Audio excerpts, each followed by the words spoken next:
Wow.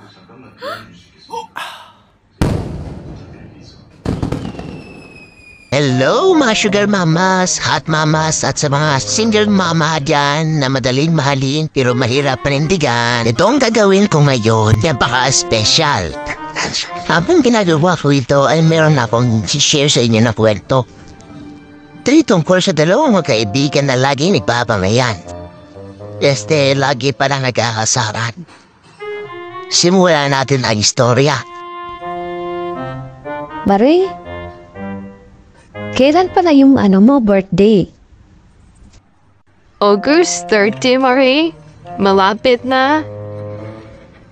Anong taon yun? Di taon-taon. Ala naman, sometimes lang. Huwag ka naman tahawi. Tapos kinabukasan, pumasok na sila sa eskwela. Hi sis, kamusta pasok mo? Ito, ako na naman ang nakasagot sa tanong ng teacher. Very good, ang galing mo naman.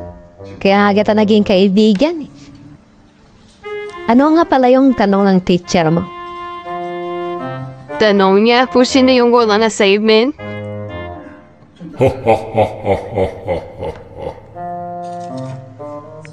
At nung umuwi na sila, napadaan sila sa isang karinderya.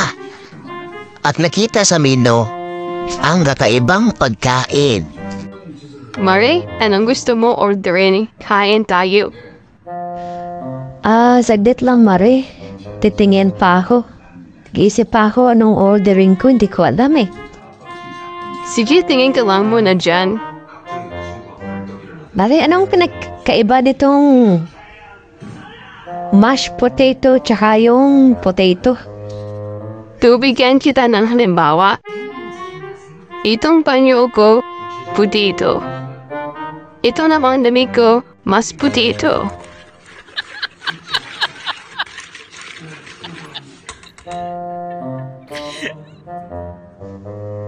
At habang kumakain, nagkikwentuhan ang dalawa.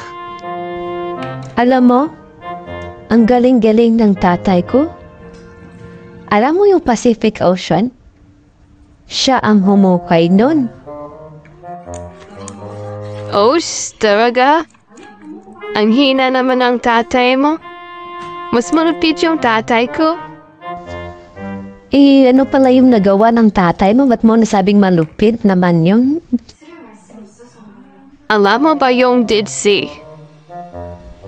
Oo, alam ko. Bakit? Anong nangyari dun?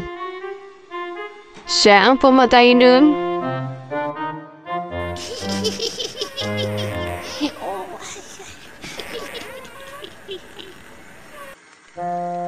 Alam mo ba dati, nung mayaman kami, kumakain kami ng nagkakamay. Ngayong mahirap na kami, nagkukutsara na. Ba't baliktad ata? Kasing hirap naman kamayin ng lugaw.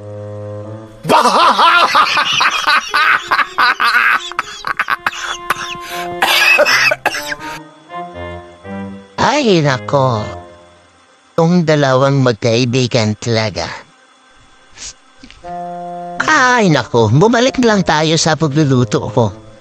Ituloy na lang natin itong pag-mix ng ating white egg para maging malapot at ready na siya. Sa ngayon, maglagay muna tayo ng tubig dito sa ating kawali para ready na sa pag-i-steam. Ayan, tapos na yung pag-mix natin. Okay?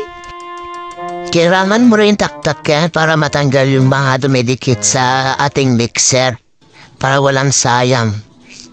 Taktak mo kung hindi na yan siya nahuhulog means nasa stiff pick na tayo. Yan. Sobrang puti ng mirang. Okay, approve. Ihalo natin yan sa ating butter mixture. Kailangan ititemp muna natin yung ating butter mixture.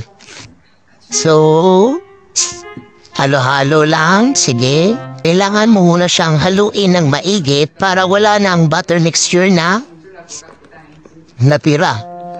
Para sa paghalo ng ating meringue ay madali na lang tayo makahalo ng dahan-dahan.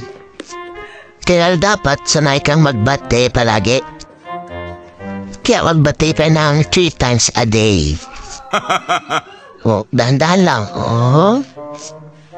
Pag maglagay ka ng meringue dyan sa ating butter, kailangan cut and fold ang magiging proseso niyan. Huwag mong biglain para hindi lulubog pag naluto na yung puto cake. Dahan-dahan lang. Kailangan hindi malakas. Kailangan paunti-unti lang nahalo. Huwag biglain. Ginawa ko dyan ay 3 beses ko siyang hinalo ng dahan-dahan.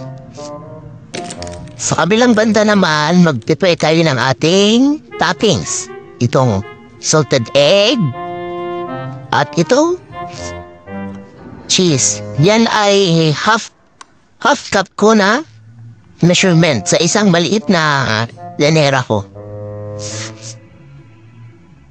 Nakagawa pala ako dyan ng 5 lanera or 6 na lanera.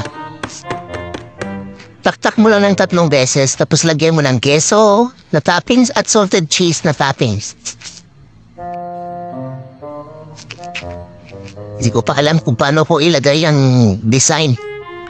Kahit ano lang basta ma-accommodate yung lahat ng corners. Tapos yung salted egg, lagyan niyo yung salted egg. So nag-enjoy ba kayo mga kaibigan sa kwento ko? About sa 2 magkaibigan? Istimo yan siya ng 10 minutes lang yung timer ko dyan eh. Istimo yan siya. Ayan, mag-adjust tayo ng timer sa cellphone natin para mas accurate yung time natin.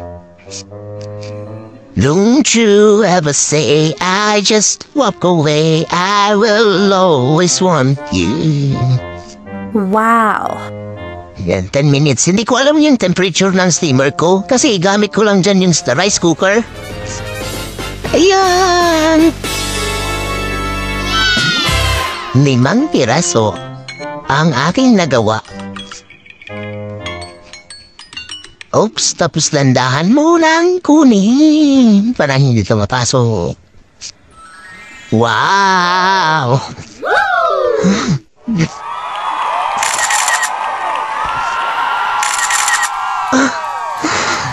Yan lang po. Bye-bye!